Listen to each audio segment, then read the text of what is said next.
নমস্কার বন্ধুরা, আজকে আমি আপনাদের সঙ্গে রুই মাছের বাটি চচ্চড়ি কিভাবে বানাতে হবে সেই রেসিপিটা শেয়ার করব। তো বন্ধুরা, আপনারা কেমন আছেন? ভালো আছেন, সুস্থ আছেন? ঘর ফুডে আপনাদের স্বাগত জানাই।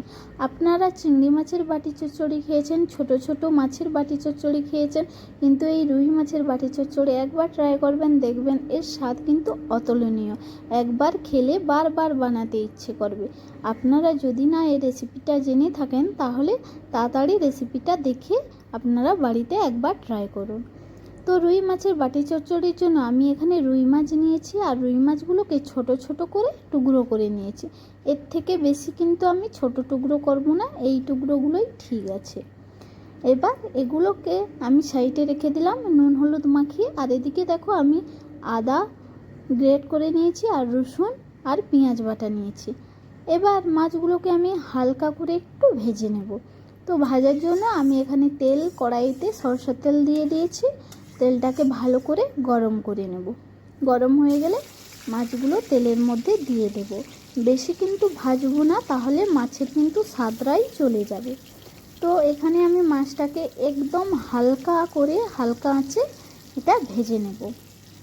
তো দেখো, এক পিঠ আমার হালকা করে ভাজা হয়ে গেছে, আমি আর এক পিঠ উল্টে দিচ্ছি যাতে আর একটু হালকা করে ভাজা হয়ে যায়। খেয়াল রাখবেন, বেশি ভাজা হলে কিন্তু এর স্বাদটা চলে যাবে।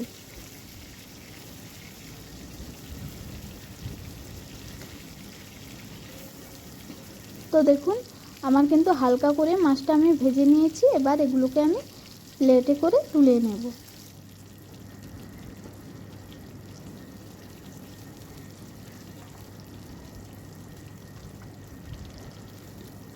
তো দেখুন, আমি মাছগুলো তুলে নিচ্ছি।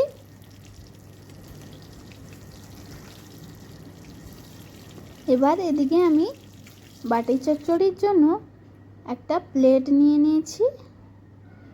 এবার এতে আমি একটা আলু, যেভাবে আমরা আলু ভাজা খাই সরু সরু করে, সেভাবে সরু সরু করে আলু একটা কেটে নিয়েছি। তাতে আমি 1 টেবিল চামচ পেঁয়াজ বাটা দিয়ে দিলাম, আর 1/2 টেবিল চামচ আদা দিয়ে দিলাম, গ্রেট করে রেখেছিলাম, আর 1 টেবিল চামচ রসুন দিয়ে দিলাম। এরপর আমি 2 টিস্পুন এতে জিরা গুঁড়ি দিয়ে দেব, আর 1 টিস্পুন হলুদ গুঁড়ো দিয়ে দেব, 1 চা চামচ লঙ্কা গুঁড়ো, আর 1 চা চামচ কাশ্মীরি লাল লঙ্কা গুঁড়ো রঙের জন্য, আর স্বাদ মতো লবণ দিয়ে দেব। এবার সবশেষে আমি কাঁচা সরষের তেল দিয়ে দেবো। এতে মেন উপকরণটা কিন্তু কাঁচা সরষের তেল। এবার এতে আমি সব কটা উপকরণ একসাথে মাখিয়ে নেব। তো লাল লাল করে আমি কিন্তু একসাথে এগুলোকে মাখিয়ে নিচ্ছি। এবার এতে আমি মাছ দিয়ে দিলাম। রুই মাছগুলো দিয়ে রুই মাছের সঙ্গে ভালো করে মশলাটাকে মাখিয়ে নেব। আস্তে আস্তে মাখাতে হবে যাতে মাছগুলো না ভেঙে যায়, কারণ মাছগুলো কিন্তু হালকা করে আমি ভেজেছি, তাই যেন খেয়াল থাকে মাছগুলো যাতে না ভেঙে যায়। এবার এতে অল্প একটু আমি জল দিয়ে দিলাম, দিয়ে আবার ভালো করে মশলার সাথে মাছগুলোকে আমি মাখিয়ে নিচ্ছি।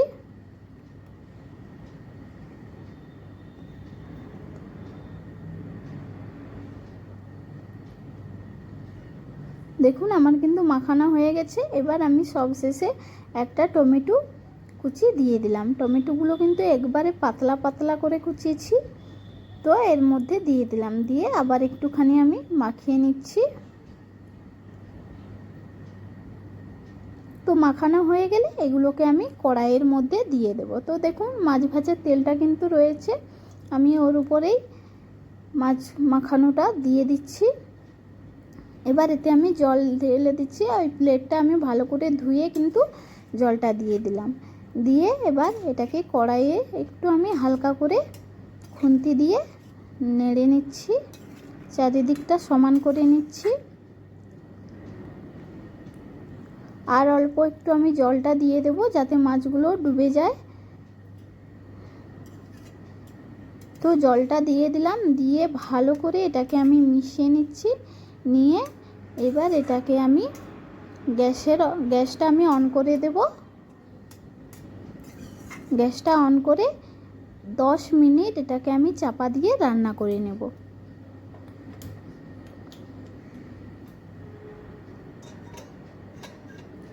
দেখুন 10 মিনিট আমি এটাকে চাপা দিয়ে রান্না করে নেব।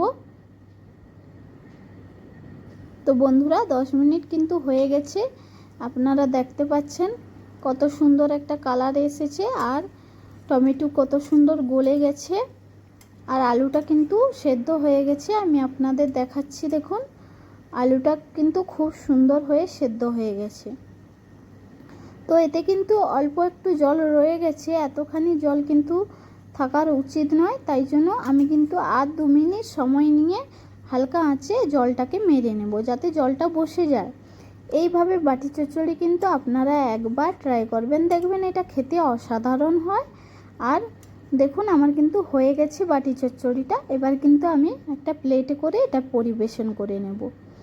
তো বন্ধুরা, এটা যারা গ্রাম থেকে দেখছেন তারা কিন্তু, যারা মাটির উনানে রান্না করেন, তো রান্নার শেষে যে আগুনটা থাকবে সেই আগুনে একটা টিফিন কৌটোতে করে এই বাটি চচ্চড়িটা বানাবেন, দেখবেন এর স্বাদ কিন্তু অতুলনীয় হয়। তো এখানে আমার মাটির উনুন নেই, তাই জন্য আমি এটা গ্যাসের মধ্যে কড়াইতে করলাম। তো বন্ধুরা, রেসিপিটা আপনারা একবার ট্রাই করবেন, দেখবেন এটা কিন্তু খেতে অসাধারণ। এই রেসিপিটা থাকলে কিন্তু আর কিছুর দরকার হয় না, এক থালা ভাত আপনারা কিন্তু নিমেষেই শেষ করে ফেলবেন। তো ভিডিওটা যদি আপনাদের ভালো লেগে থাকে তাহলে একটা লাইক করবেন, আর কমেন্ট করে অবশ্যই জানাবেন রেসিপিটা আপনাদের কেমন লেগেছে। আর আমার চ্যানেলটিকে অতি অবশ্যই সাবস্ক্রাইব করবেন। তো দেখুন আপনাদের আমি মাছটা কিন্তু একটু কেটে দেখাচ্ছি, কতটা সুন্দর মাছটা সেদ্ধ হয়ে গেছে আর কতটা সুন্দর হয়েছে।